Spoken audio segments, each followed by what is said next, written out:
Hi everyone, thanks for coming. So today for our seminar, we're happy to have Ross Dempsey here to tell us about the phase diagram of the two-flavor Schwinger model at 0 temperatures. Go ahead. Thanks a lot. Yeah, thanks for the opportunity to present this work here, and thank you all for being here.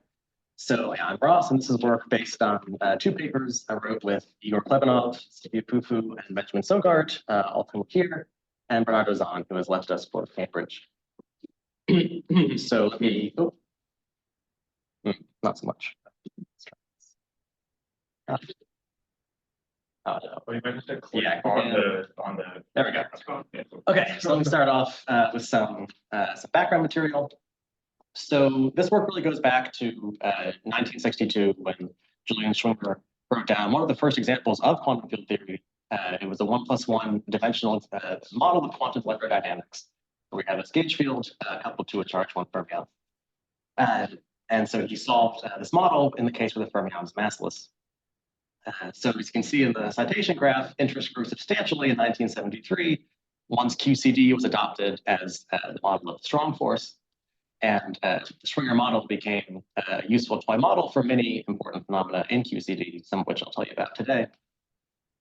I want to highlight in 1976, Sidney Coleman studied the two-flavor version of this model where the fermions are given mass, found some very interesting dynamics and some puzzles, some of which I'll be addressing today.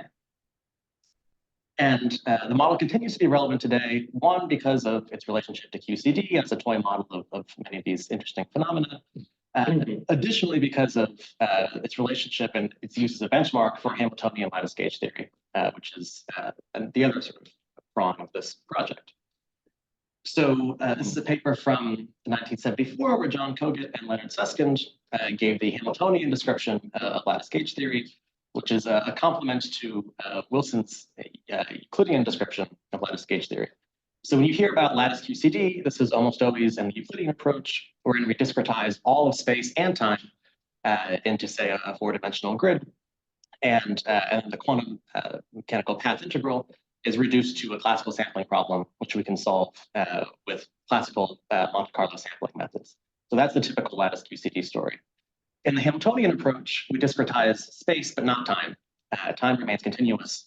And we're left with still a quantum problem, but a quantum mechanics problem instead of a quantum field theory one. And so the benefit of this is that it can give you much deeper insight into the quantum dynamics of the theory, at least more straightforwardly. The expense is that the computations are much harder. They're more naturally quantum computations than classical ones. And so part of the significant recent uptick in interest in this formulation is because the computational power has really caught up with the idea of the method. And so we now are at the beginning of the era where we have digital programmable quantum computers. People are actively simulating gauge theories using those. Also, very interestingly, there are analog quantum simulators where people can take some, say, cold atoms and instantiate the Hamiltonian that you would get from one of these methods, and then watch those cold atoms as they evolve into that Hamiltonian. And so I won't talk about that anymore in this talk, but I just want to emphasize that all the physics I'll be talking about today can be instantiated in the real world using these experimental methods. But for this talk, I'll instead be focused on our ability to solve these problems with classical computers and powerful algorithms on them that enable us to solve some of these quantum problems and get some precision information about these gauge theories we're simulating. Okay. So with that, let me tell you the main problem I want to focus on for today. And as it is all about the Schwinger model, and here's the souped up version of the Lagrangian from the previous slide. So we still have a gauge kinetic term. We still have a gauge kinetic term f squared. In addition, there's this term proportional to theta. This is going to be, these theta terms appear in gauge theories in even dimensions. For 2 dimensions, the interpretation is particularly simple. The theta term tells us about a background electric field running through the entire spatial line. So the idea is that we've taken fractional charges of charge theta divided by 2 pi, put them at plus or minus infinity, and they send a fractional electric field through the continuum. And then in addition, we have fermions with the usual kinetic term, and now they're going to be massive with these masses nj, and we have nf of them. So the dimensionless parameters of this theory are the ratios between the masses and the gauge coupling, NF of those plus the theta parameter. And the question I want to ask is, what is the phase diagram as a function of those NF plus 1 variables? So for one flavor, the answer has been known for a long time, and I'll tell you what this picture means in a few slides. But for one flavor, we have the answer, and there's very interesting stuff happening at theta equals pi. For two flavors, I'm here showing you a slice at theta equals pi, because we know that's where most of the interesting physics happens, and I'll tell you why in a few slides. But what I want to emphasize is that most of this diagram was really unknown prior to some of this recent work. The red dot in the middle comes from Schwinger's original work for the massless model. The orange lines come from a reduction to the one flavor case when one of the masses is large. Anything else, it was really an open question until recently what this phase diagram looks like. So in the next few slides, I'll tell you what was known so far about the one flavor case, about the massless case, and then I'll move on to the problem of confronting this question mark region. Okay. So for NF equals 1, let me tell you why we have this interesting phase diagram at theta equals pi. So for theta equals pi, remember those fractional charges at plus or minus infinity have a charge in 1/2, and they're sending an electric field of 1/2 through this whole line. Now, you could pair create two charged particles that add an electric field of -1 on top of that. And if you pull them far apart, now your field throughout this line is -1/2. The special thing about theta equals pi is that those two configurations have equal energy. The electric fields squared are equal. And so there's the potential for having two different ground states when theta equals pi. Well, the question of whether we have two ground states comes down to whether we can fluctuate between those two vacua via pair creation of charged particles. When the mass of the fermion is very large, we expect those fluctuations to freeze out. We expect it to be very hard to create a pair of particles that takes you from the +1/2 to the -1/2 configuration, and so we have two separate ground states. When the mass gets small enough, those quantum fluctuations turn on, and the two ground states will merge into one through a phase transition in the 2D-izing universality class. So what I'm showing you here is some lattice data that gives us a clear example of that happening. What we see is, so this is the expectation value of the average electric field along the whole line in one of the potentially two ground states. When the mass is very large, we see that the average electric field turns on in this particular ground state to almost +1/2. And that's the signal that we have two ground states, and the other one has electric field -1/2. And so charge conjugation symmetry here is spontaneously broken. For sufficiently small masses below some critical point, we get an average of 0 because the two ground states have merged into one, and charge conjugation symmetry is not broken. So this is what's happening in the one flavor case. And that transition, I'll tell you more detail later on, is around 0.33 times the gauge coupling. So I think you can point it to the cursor if you can control it. Ah, that's a good idea. I'll sort of roller in there. You just want a laser point. Well, this one. Oh, okay. There we go. Thank you. All right. Great. Thank you. Okay. So that information from the previous slide can be captured in this phase diagram. So when we set theta equals pi, then for m greater than the critical mass, we have this charge conjugation breaking where there are two vacua. And this is a line of first order phase transitions, wherein if we change the value of theta away from pi, the question, which of those two ground states is lower energy will change at that point. So we have a line of first order phase transitions. Those first order transitions end at a second order critical point, which is in the 2D-izing universality class. And that's essentially the full answer for the one flavor case. Now it's true that via an axial rotation, I can map this physics at theta equals pi positive masses to equivalent physics at theta equals 0 negative masses. Well, let's go while it lasted. We'll go to a ruler. So we can map this to equivalent physics at theta equals 0. This is, again, related by an axial rotation. So I'll focus for the remainder of the talk on the theta equals pi case, just keeping in mind that there's always this sort of opposite story at theta equals 0. Okay, so that's what we know from one flavor. Now let me cover what we know from the massless model from Schwinger's original work back in 1962. So if you're written the Lagrangian, still with its theta term, but now the mass set to 0. Classically, this action has UNF cross UNF symmetry when we write down just the fermion action, and then we gauge a U1 of that when we add the gauge field. The other U1, which would correspond to unflavored cognitive rotations, is anomalous. So the axial current that would correspond to that, J5 mu, ends up acquiring a divergence in the quantum field theory proportional to NF over 2 pi. And so the quantum theory, the remnant symmetry is SUNF cross SUNF. Okay. Now to solve this theory, this is not exactly how Schwinger did it, but in more modern language, we would solve it by a bosonization. And so here we take our fermionic action, replace it with one in terms of some bosonic fields, phi j. And the key ingredients here are that the gauge current J mu, the coupled to the gauge field, is related to a derivative of the boson field phi. And then the fermion kinetic term turns into a boson kinetic term. And so if we apply these rules to our action, we get this action for some bosons coupled to F, where F is F01 is the only non-zero component of F mu nu in 2 dimensions. So we have these bosons coupled to F. And at this point, we can integrate out F. And we find an action for NF bosons, one combination of which is given a mass proportional to NF divided by the mass is, the mass is square root of NF divided by pi in gauge coupling units. So this quantity is related by bosonization to the anomaly from the previous slide. It's often said that the anomaly is what gaps one of the NF bosons, and then NF minus 1 massless bosons remain. Okay. So that tells us what the infrared physics looks like at the massless point. So if we have at least 2 fermions, then at least one massless boson is going to be left behind in the bosonized theory. And so we'll have a CFT sector with central charge equal to NF minus 1. And it turns out the specific CFT model is this SUNF level 1 West Sabina-Witten model.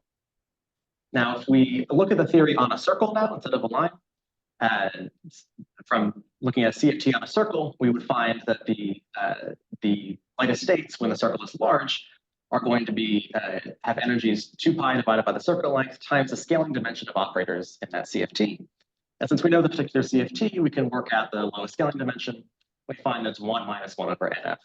So for NF equals 2, that's an operator of 1/2, and a state of energy 2 pi over L times 1/2. So that would be, so this is plotting the energy gap as a function of the inverse circle length. So to the left is near the where the circle gets very large. And then we see the lightest state comes from this CFT state. When the circle gets small enough, the lightest state is now no longer going to be that CFT state. It's going to be the massive boson that came from the one that was gapped in the previous slide. So for NF equals 2, that has mass square root 2 divided by pi. For NF equals 1, the story is different because we don't have the CFT sector. And so for any value of the circle size, it's just the Schwinger boson of mass root 1 over pi, as we see. Okay, so that is for the moment all just to say that we have this. So when we write down the NF equals 2 phase diagram as a function of the 2 fermion masses, we're going to have this red dot in the center, which corresponds to the C equals 1 CFT for the massless theory. So that's the one thing we know for the massless case. When one of the masses is large, we know we have to recover the NF equals 1 story when that second fermion decouples from the theory. And so that's why at the top of all these plots, for instance, when M2 gets very large, I have the theta equals pi slice of the NF equals 1 phase diagram, where for low enough masses, we just have one vacuum, and this orange point is a second order phase transition, and gray beyond that is our line of first order phase transitions.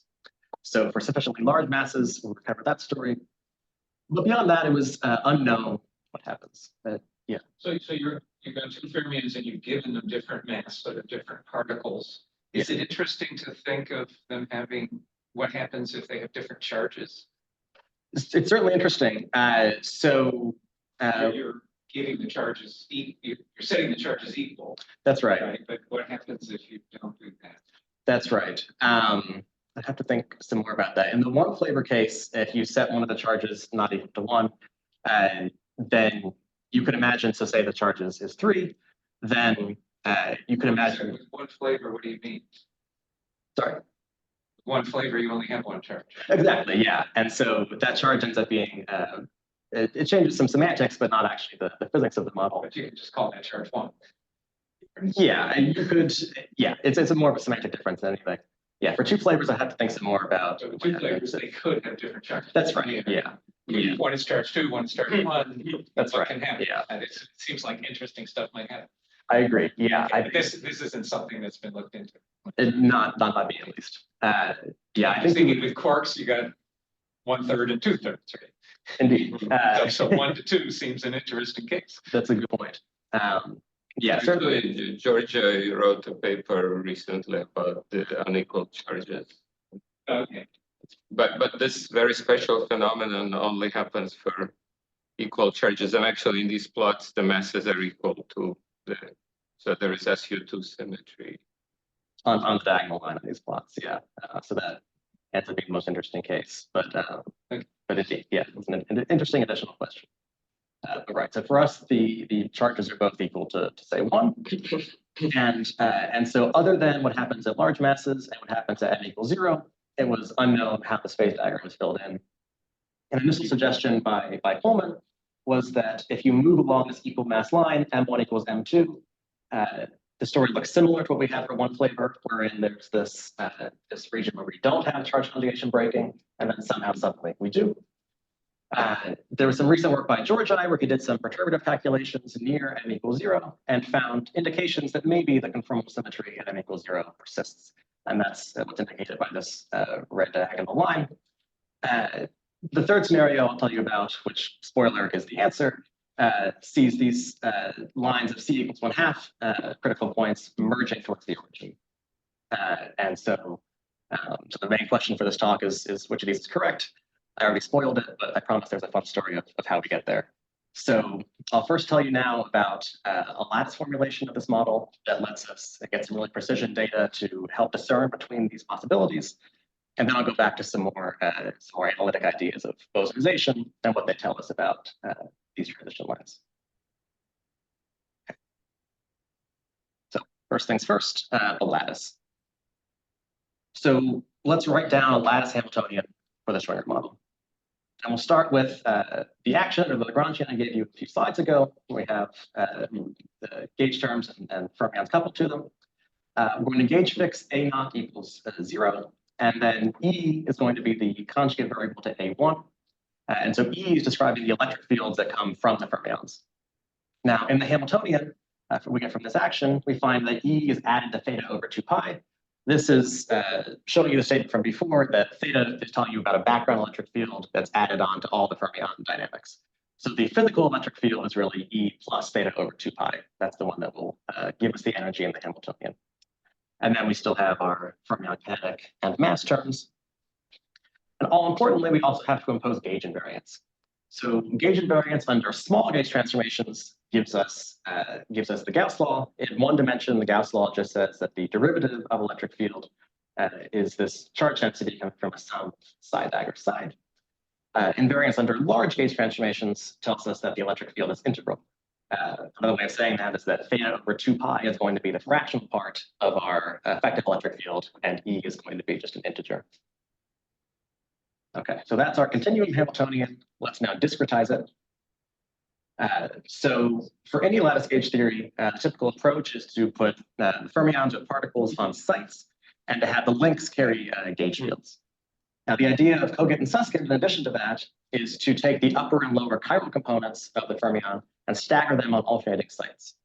So the picture of the lattice that we would draw has these alternating green and blue fermion fields chi, which are dimensionless versions of the size. But importantly, the ones at even sites, 0, 2, 4, are in green, are related to the upper component of psi, and the ones 1, 3, 5, et cetera, on the odd sites are related to the lower components of psi. So that's so then this is how we'll put the fermions on the lattice. The gauge fields will live on the links, and the most important variables for us will be these LNs, which tell us the value of E, the fermion part of the electric field, halfway between these two lattice sites. Okay, So in terms of those two variables, two types of variables, let's write down the lattice Hamiltonian. For the gauge kinetic term, we have an integral of the squared electric field. That's going to turn into a sum of the squared electric field, which is now ln plus theta over 2 pi. For the fermion kinetic term, we're going to discretize this derivative of the psi and turn it into a fermion hopping term on the lattice. But importantly, on our lattice, upper and lower chiral components live next door to each other. So we have to have the fermion kinetic term such that it will couple upper and lower components. And so here it's a rare case where we have to choose our gamma matrices pretty carefully. We choose gamma 5 to be sigma 1 such that the fermion kinetic term will couple upper and lower chiral components. And then we get this fermion hopping term with UNs inserted to make a gauge invariant. And then finally, the mass term, which was psi dagger gamma 0 psi in the continuum. Because of our choice of gamma 5, gamma 0 ends up being sigma 3. And so that's going to generate a sign, which is +1 for the upper component and -1 for the lower component. So that's why we see a -1 at the end in the mass term on the lattice coming from that gamma 0. And importantly, I've changed the continuum mass parameter m to a lattice parameter in lat. And I'll show you in a few slides why that is crucial. Now, finally, there's still the gauge invariance condition. Before we had the derivative of E, that's going to become a finite difference of the ln's. And it's going to be related to chi dagger chi, which is like the fermion charge density. But importantly, we've had to shift on the odd sides by -1. The reason for that is that we want to have charge conjugation symmetry on the lattice. And that means that we want to be able to take all the fermion sites and change their occupations from 0 to 1 or 1 to 0. Now we want to be able to do that and still maintain a gauge invariant state. If that's to be the case, gauge invariant states have to be the ones that are half filled with fermions. Now, if you look at these gauge invariance conditions and add them all up for all sites n, all these ln's will cancel and we get the sum of the qn's. So the sum of the qn's is 0. That's going to be our gauge invariance condition no matter what. And we want that to be equivalent to half filled sites. That requires us to put a shift on these chi dagger n's that totals to -1. And we also want the ln's to stay integers. And that condition requires us to have, say, -1 and 0. It's arbitrary which one they live on, but we have to have this shift that will distinguish between the even and odd sites. And that will be important very shortly. Okay, so we have the lattice Hamiltonian. Let me tell you about chiral transformations, both in the continuum and on the lattice. In the continuum, a chiral rotation, in which we rotate all these size j's by e to the I alpha over 2 times gamma 5. So the gamma 5 means we rotate upper and lower components differently. This is a unitary transformation that will change the parameters of the Hamiltonian. So when for an angle alpha, we're going to end up shifting the theta angle by nf times alpha. And we're going to rotate all the masses by a complex phase, e to the minus alpha. Now, if you do this for an arbitrary angle alpha, this will really do violence unto our splitting between the upper and lower chiral components. It's going to look quite messy on the lattice. There's a special value alpha equals pi where it looks a lot nicer. For alpha equals pi, this chiral rotation ends up being proportional to sigma 1, and so we're exchanging upper and lower chiral components. Now that's something we might hope to instantiate on the lattice. And the way we might guess to do so is via a one-site translation. A one-site translation will take even site to an odd site, and thus an upper component to a lower component. So that's the kind of thing that could be our alpha equals pi chiral rotation. Now the tricky business in this is that one-site translations will not automatically preserve the Gauss law because I showed you the Gauss law has this -1 that distinguishes between even and odd sites. So one-site translation is going to mess that up and change the QNs by this factor proportional to -1 to the n because of that extra -1 we threw in there. So we have to fix this when we do a one-site translation and make sure we preserve the Gauss law. So this shift in the QNs requires that we do a corresponding shift in the LNs, which maintains the Gauss law and keeps them integers. That's what the shift does. And we can see what happens when we plug in the shifted ln back into our gauge kinetic term, where we had the sum of the ln's plus theta over 2 pi squared. So absorbing this shift in, part of it can become a shift in theta. That's good news. We wanted to change theta for an axial rotation. And then the rest of it contributes the sum -1 to the n times the ln's. So this is a bunch of differences of LNs going along the lattice. Now, the Gauss law tells us that differences of LNs are related to the charge densities on each site. We can use the Gauss law to rewrite that term in terms of an alternating sum of these chi-dagger chi terms. And that alternating sum looks just like the mass term that we had from the previous slide. So we see that this one-site translation is generating a shift in the mass term when we require it to preserve gauge invariance. Let's see what the consequence of that is.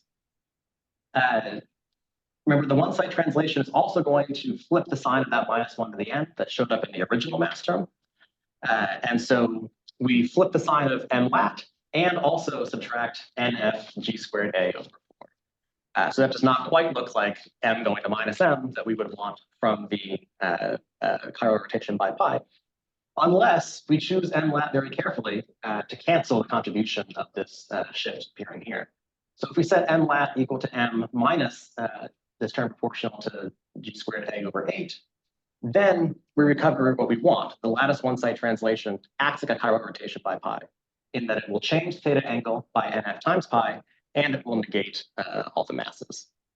So this mass shift is important for keeping that fact true on the lattice. Now, there's some very interesting recent work on phenomena like this, where microscopic lattice translations generate other symmetries in the continuum. These are referred to generally as eminent symmetries, and I'll refer you to this this nice work for more examples like this. But this is the one we'll be using today.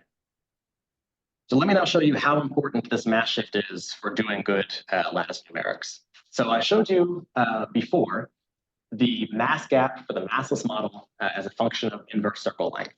So this is in this case, the theory is solved. We don't need the lattice, but let's see what happens if we try to use the lattice to compute that mass gap. In solid points, I'm showing you lattice computations with the mass shift. So the lattice setup we'll be using throughout the talk. And we can see it captures this very nicely. And this is with only 10 lattice sites. So it's a relatively small lattice computation. It does not take long at all. And we see that for nf equals 1, we most of the way through very nicely reproduce the Schwinger mass √1 over pi. We're right on top of that green line. For nf equals 2, even more impressively, we see this transition between the CFT state along the diagonal line, and then we hit the Schwinger boson state in the flat line. So with the mass shift, we capture this line perfectly, even with a very small lattice. In gray points is what you get without the mass shift, and we see that we're in trouble in that case. The convergence of Schwinger mass is quite slow for the one flavor case. And for the two flavor case, all importantly, almost entirely missing what happens in the CFT sector. We just veer off and do something totally different. And that's because the CFT sector is very sensitive to the fact that it's massless. When we don't have the mass shift, we're effectively studying the theory to different mass. And so we would not expect to see this massless phenomenon of the CFT sector. So this mass shift is all important, and we'll be using it now to do some really precision studies of the two flavor model. So I'll shift to that now. So somehow the convergence is especially slow in this conformal. That's right. And one can understand that because, so towards the left of this plot, the length of the circle is very large. And I've fixed the number of lattice sites. So over here, the lattice spacing A is very large. So this mass shift is now very important. You really can't neglect it on the left side of the plot. And that's the region we care about. That's the physical region where we have our continuum physics. So we really want to be doing as best as we can there. And that's what the mass shift buys for us. Okay. So on to the two flavor phase diagram. So let me tell you now a bit more in detail about what Coleman did when he studied this model back in 1976. So Coleman was again using bosonization to study this model. I showed you some bosonization before. Once we turn on a mass term for the fermions, the story gets more complicated. The bosonization dictionary tells us that the mass term for the fermion is mapped to a cosine interaction term for the boson fields Y. Throughout, there will be some normal ordering prescriptions given in these curly ends. And that's because this cosine, if you expand it in a power series, has lots and lots of self-interactions for the phi fields, and we have to normal order that somehow. Those are the prescriptions for doing so. But by and large, we have these cosine interactions, and so suddenly we have a much more complicated theory we're looking at when the fermions become massive. So Coleman was looking at this theory, and he was thinking about the phase transition for NF equals 1, and he asked, okay, if I set theta equals pi, and I have the two fermions of the same mass, I move along this diagonal line in the plots I've showed you before, what happens? And he suspects that's going to be similar to the one flavor case, wherein there's a charge conjugation preserving region, and then suddenly we break charge conjugation symmetry. That was a suspicion, but he says he lacks the analytic tools needed to form a more detailed picture.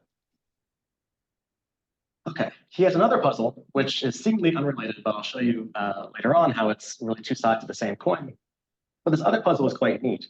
He works out what the low-lying spectrum looks like for small masses, even when the mass ratio is different, and this is at theta equals 0. So at theta equals 0, he takes the two masses very different. You would expect this to strongly break the SU2 flavor symmetry you might have if the masses were similar. So like in QCD, we have two quarks of similar mass. That leads to a degenerate pion triplet in the low-lying spectrum. But then if you take the two quark masses to have a ratio of 10, you would naturally expect to break that symmetry and not see a triplet in the spectrum anymore. So once you turn on those very different masses, the guess would have been you immediately fork into three different states.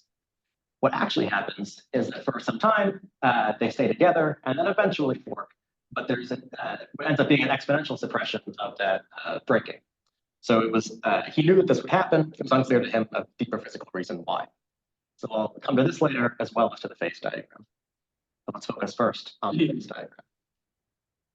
So You can basically show this from Bose-Einstein Lagrangian, right? Yeah. All you need is both masses to be much smaller than G Exactly. Yeah, certainly one can compute that this fact is true, but from Bose-Einization. indeed, and that's exactly what Coleman did.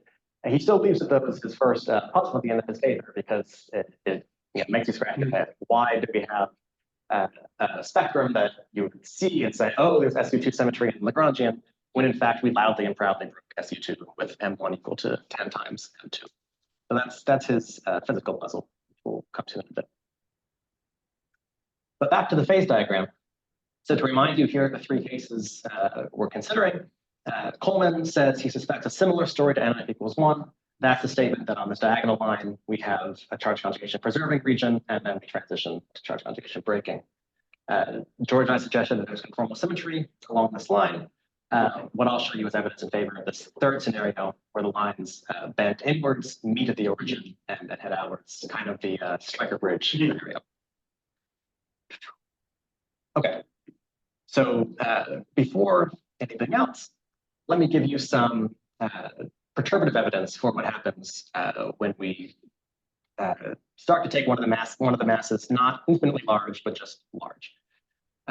So from before, right, if M2 is quite large, we should see the M1 critical point at about 0.33 times G. That's the result of the one flavor model.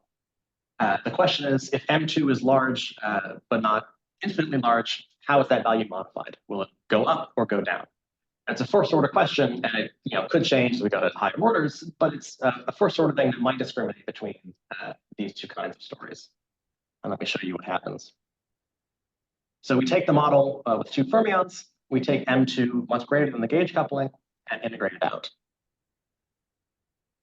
What we find to leading order is that the modification of the Lagrangian, the NF equals 1 Lagrangian we'd be left with, is a modification wherein we subtract 1 over 6 pi times M2 squared times the gauge kinetic term.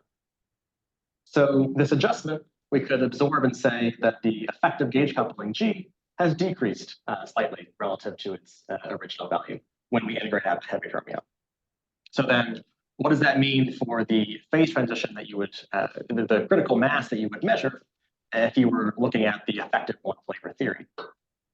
Well, we know that the critical value of M1 is at about 0.33 times whatever the effective gauge coupling is, but that effective gauge coupling has decreased. So if we measure the critical M1 in gauge coupling units, we're going to see a value slightly smaller than 0.33. And so that's, if you look at those plots from before, I'll flash them again. This is the statement that we would be bending inwards like this, not outwards like that. So to first order, that's what's happening. Of course, it's still a perturbative story, And towards the center of this picture, it's really, we really need to go further than that. So next, I'll show you some lattice data giving evidence for the scenario 3. Okay, so before, with one flavor, the thing I showed you was the electric field expectation, the expectation value of this E effective, which is the fermion electric field plus theta over 2 pi, the expectation of that in one of the two ground states. And we saw that when it was turning on to near +1/2, that was a signal of charge conjugation break. So now we see what's happening in the two-flavor model as a function of positive M1 and M2 at theta equals pi. And this is lattice data telling us, again, this expectation of the electric field. And what we see is that there's this region, much like this scenario 3 region, in which the electric field is turning on. And so we see this charge conjugation symmetry breaking region where E turns on. It's not confined up here, like Coleman suggested. It actually seems to be extending possibly all the way down to the origin. So this is our first indication that maybe scenario 3 is what's really happening. Now, If you pick one ground state just by putting charges at the boundary? yeah, the open boundary conditions on the lattice will fix one ground state for you.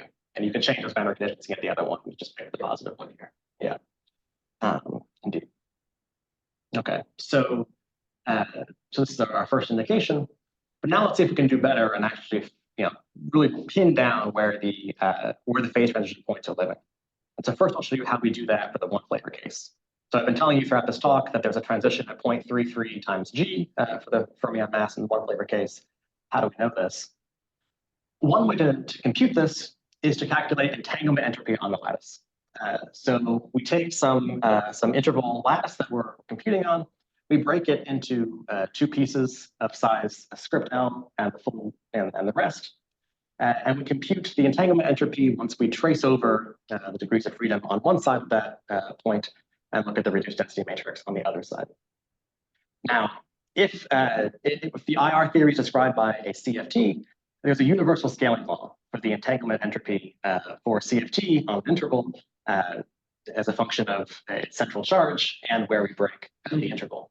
And it's given by this formula here, proportional to C over 6, and then I'll look at a logarithm of the sine of the length ratio. So from our lattice, we can compute almost for free these entanglement entropies for any splitting of the interval.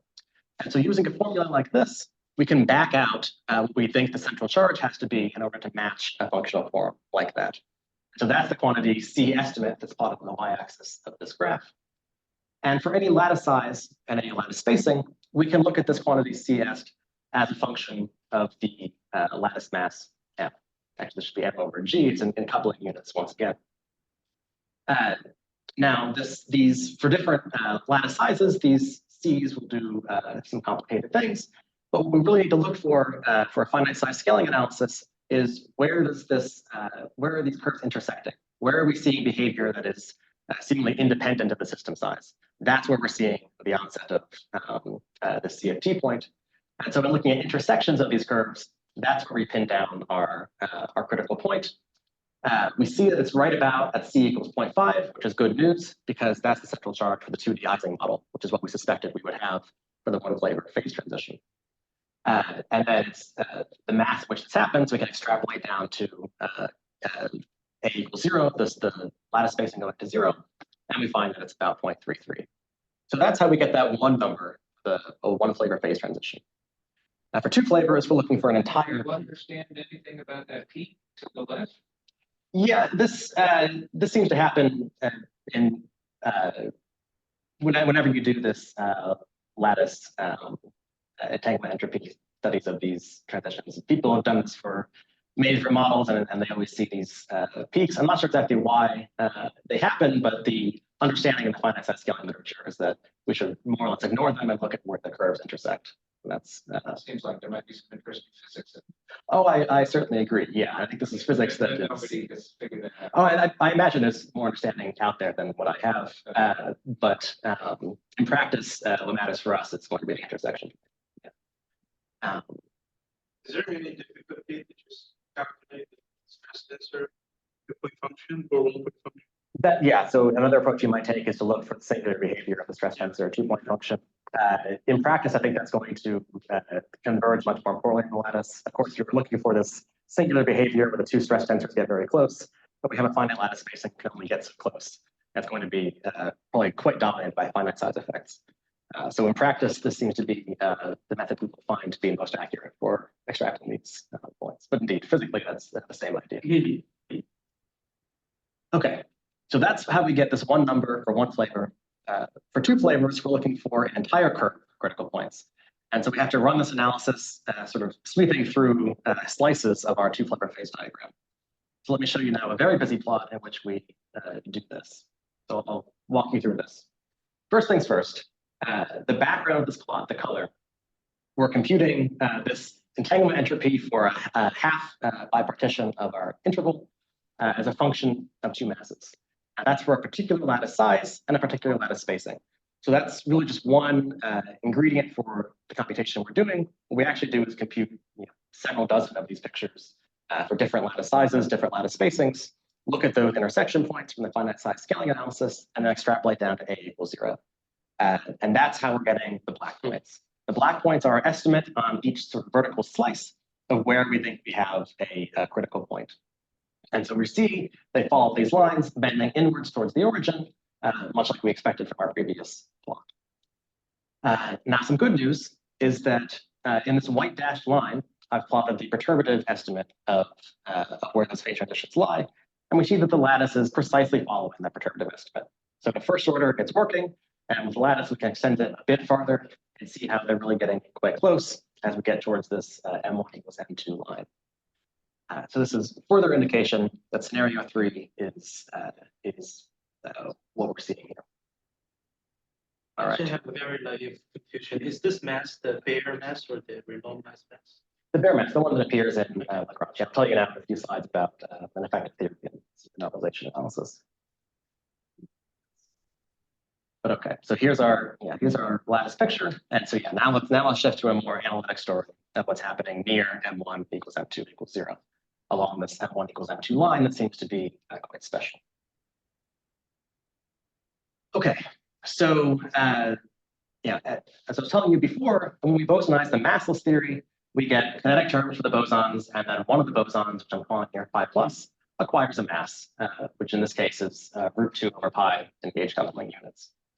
Once we turn on fermion masses, there's also going to be these cosine interaction terms for the bosons, which I've written here. So we get the cosine of √2 pi times phi plus and √2 pi times phi minus, and then a shift by theta over 2 in the phi plus case. So this turns what was a nice free theory of bosons into a pretty nasty theory of interacting bosons.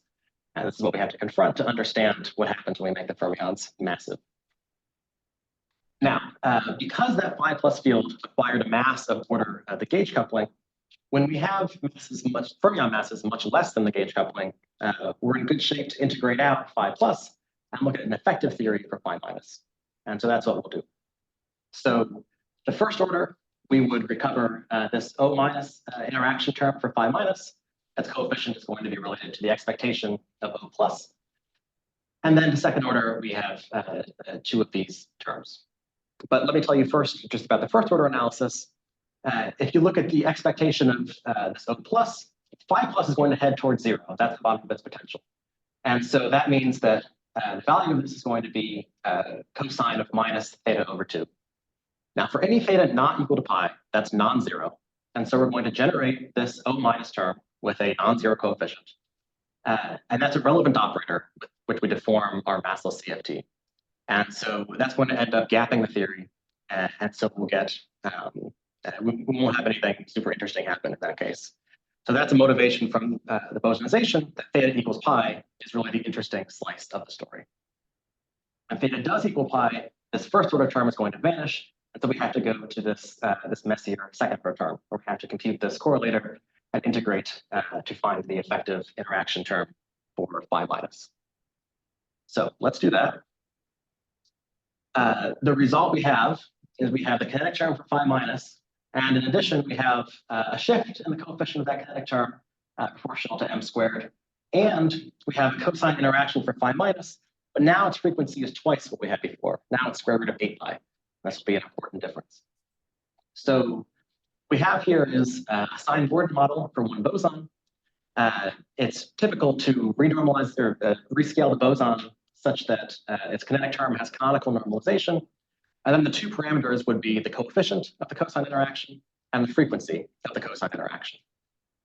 Now, the renormalization group flow of this model has been understood and is related to the famous Kosterlitz-Dallas, or Berezinski-Kosterlitz-Dallas flow. It related to the KT transition. And so this is a diagram of the RG flow of this model, where delta is related to the difference of the frequency from square root 8 pi, and alpha is related to the coefficient with which this cosine turns on. So what happens for us is that our model, since we're along the M1 equals M2 line, has SU2 symmetry in the Lagrangian. And on this RG flow, it's this diagonal line here that preserves this SU2 symmetry. It ends up being dual to an SU2 invariant massive Turing model. And so we know we're on that line of the RG flow. And so by relating our mass parameter to these parameters that control the cosine frequency and the cosine interaction strength, one can find or read off from these analyses the beta function for our now running mass. And we find that it's proportional to negative m bar cubed. So this is what this famed BKT story is telling us for our model along this M1 equals M2 line. Now, let's integrate this beta function and see what it tells us. So you take the integral there, we find that the scale of the theory is going to go like e to the minus g squared divided by m squared.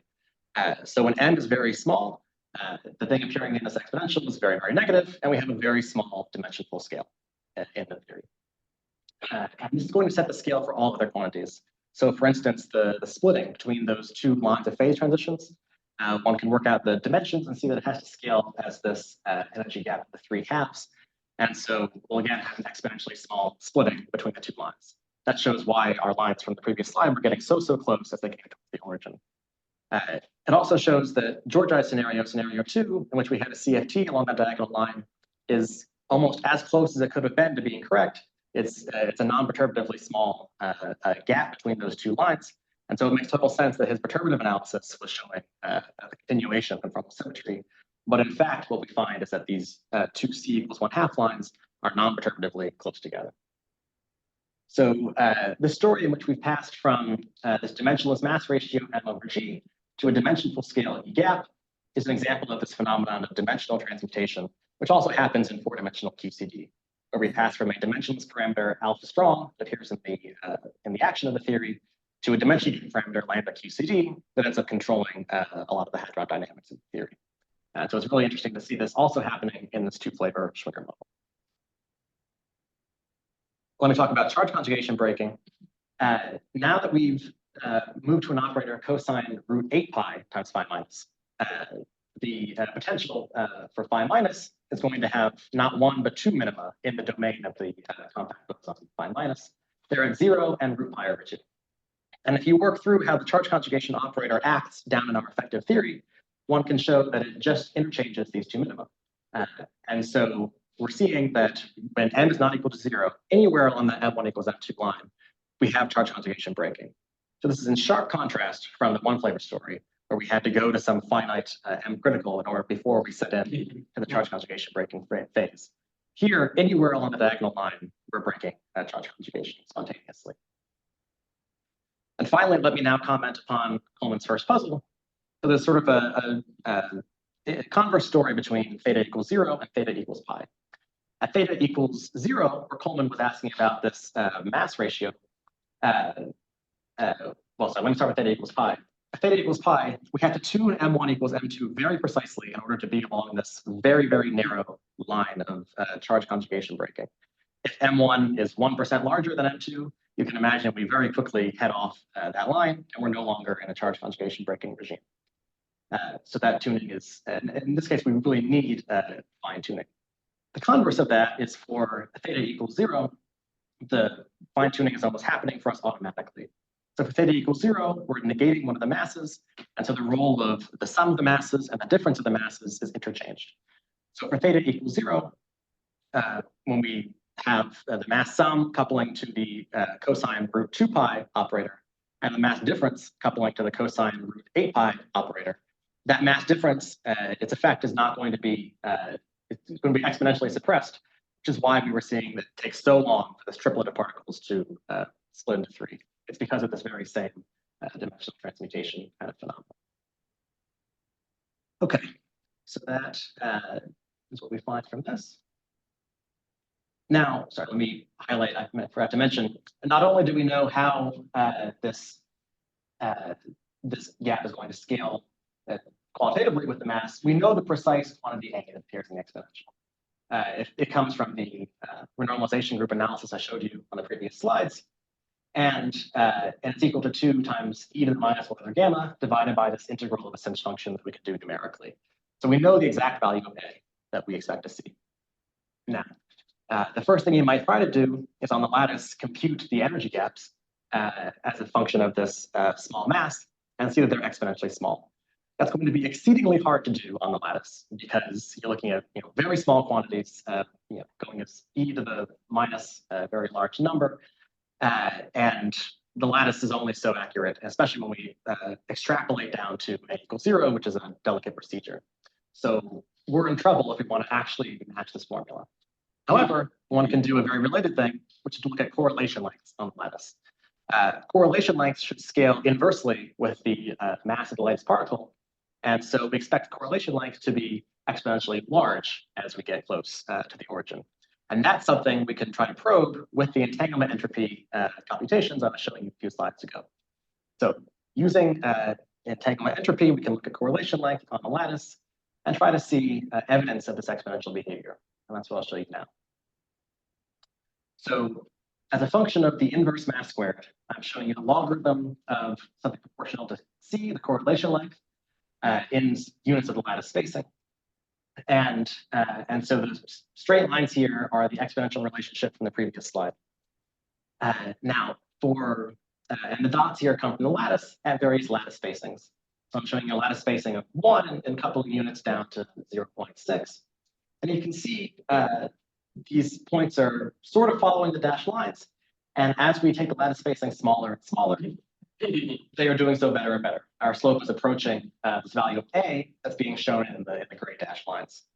So not only are we seeing the qualitatively correct behavior from the lattice, we're actually able to reproduce this very sensitive quantity A that appears in this BKT story for the normalization group flow near the massless point, which is really neat to see. So it's a great check both on our analytic analysis and on the precision of the lattice computations we're able to do.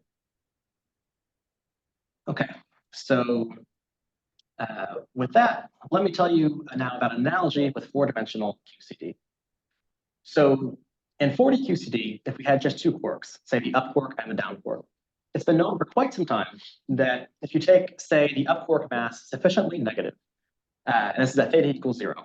At theta equals 0, we take the up quark mass sufficiently negative, then the neutral pion can become massless at some critical point. And beyond that, we're going to have a CP breaking phase, which is called the Dashen phase in 4-dimensional QCD. So that's a neat story. And one can work out in more quantitative detail how this should happen. So one writes down a model of isospin breaking in which we have isotriplet pion and isoscalar sigma. The isoscalar will couple to the sum of the masses, and then the mass difference, the isospin breaking term, is going to couple in an isospin breaking way to just the neutral pion. One can work out from this where the neutral pion becomes massless. And we find that when the sum of the mass is proportional to the mass difference squared, we have a neutral pion. And so that region is going to bound, that curve is going to bound a region where CP is broken for 4-dimensional QCD. So rather than staring at this formula, let me show you a plot in a recent review from Mike Kreutz, but this plot has been circulating around for many decades. And it's something very similar to the plots I've been showing you of our scenario 3 in the Schwinger model. You might notice a reflection of this plot, and that's because we're looking at theta equals 0 here for QCD. So if you looked at this at theta equals pi, it would really be a lot like the plots I've been showing you, where in this quadrant we would have our CP breaking region. But here's the theta equals 0 version. And we find again that there's this very narrow region near the origin wherein CP is broken.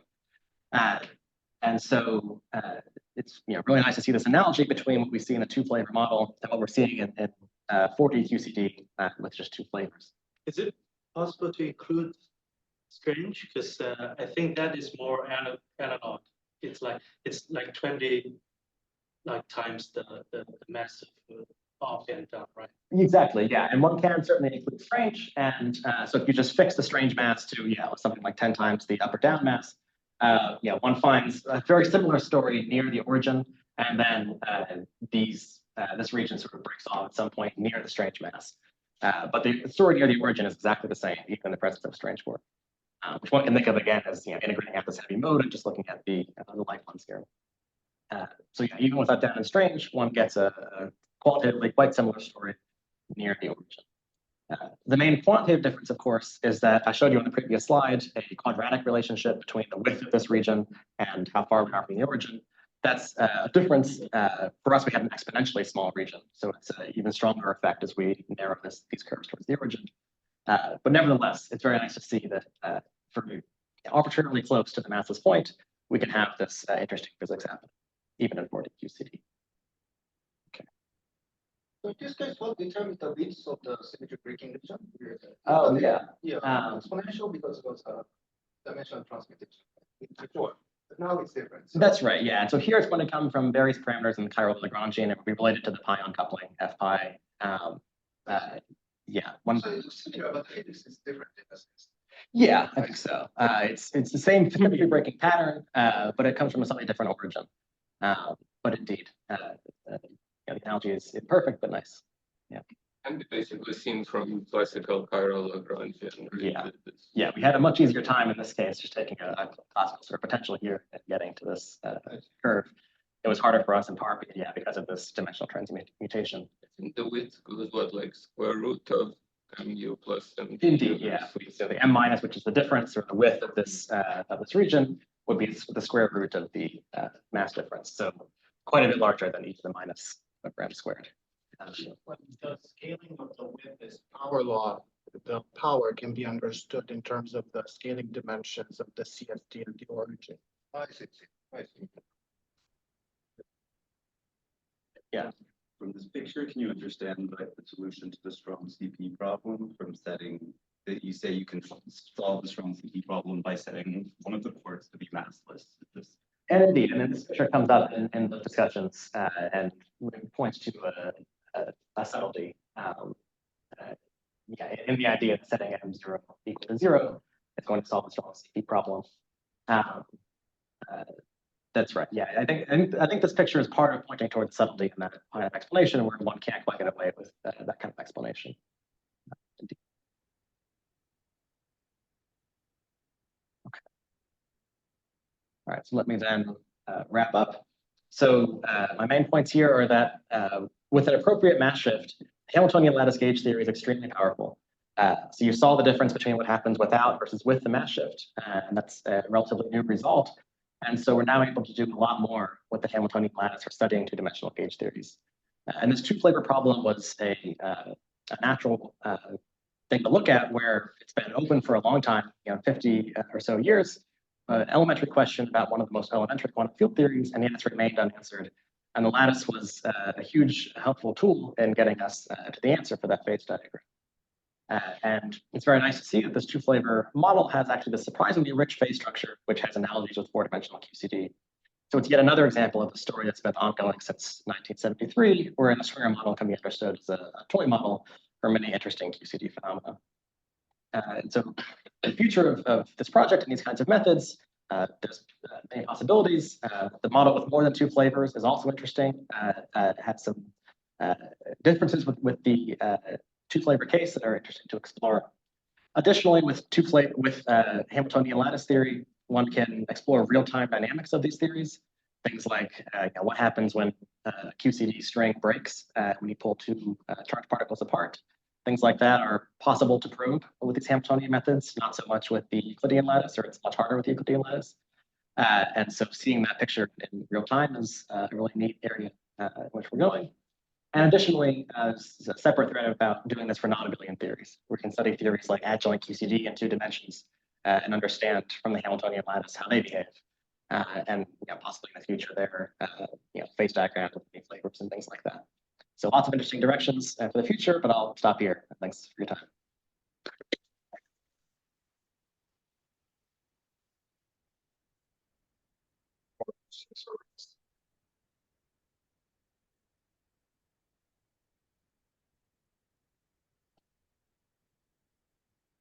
Oh, on Zoom, we have some questions. Oh. Okay, yeah. Uh, I'm not sure if If they just speak, we have to do something? Do I have to press something?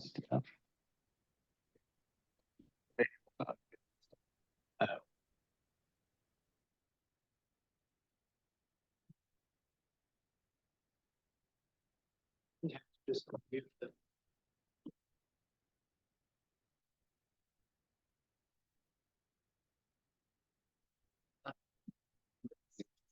Oh, wow.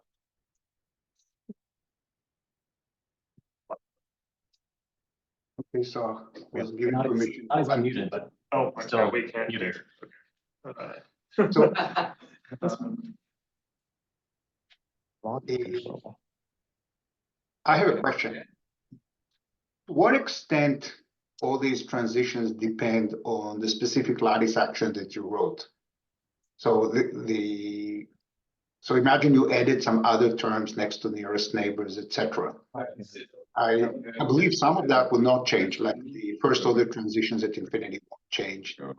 And similarly, the critical point at n equals 0. But what about the rest? Okay. Okay, so now we're in Zoom.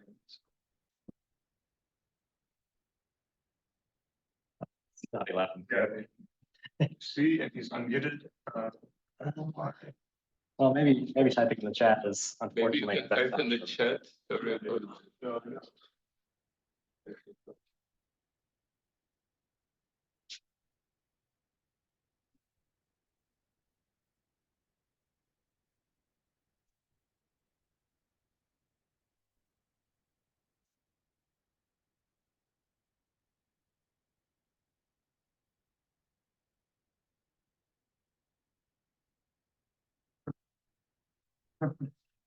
Or smoke signal, whatever works. Yeah. There's a way to also the computers. Is it, yeah, it's, Which inclusions are insensitive to specific lattice Hamiltonian? Let's see.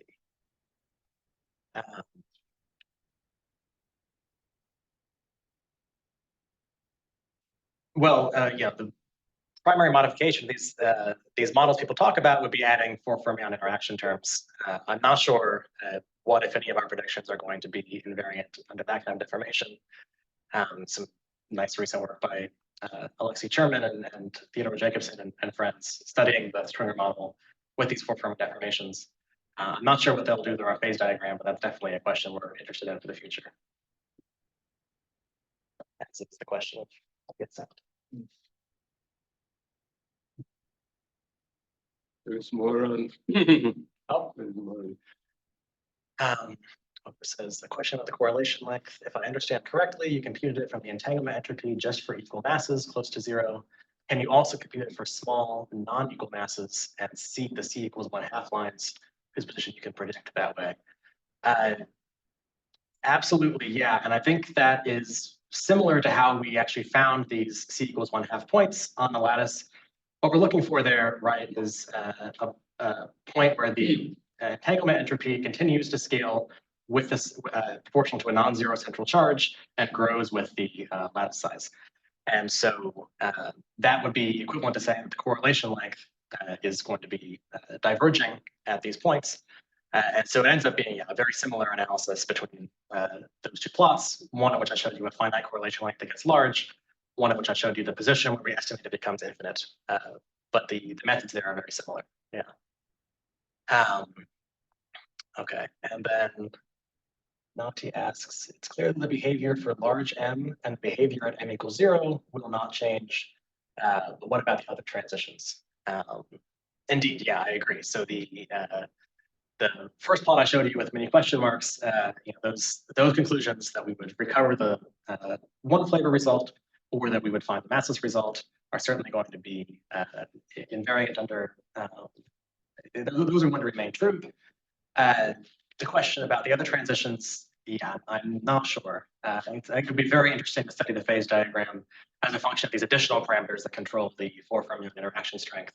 But I don't have anything to say about that at the moment.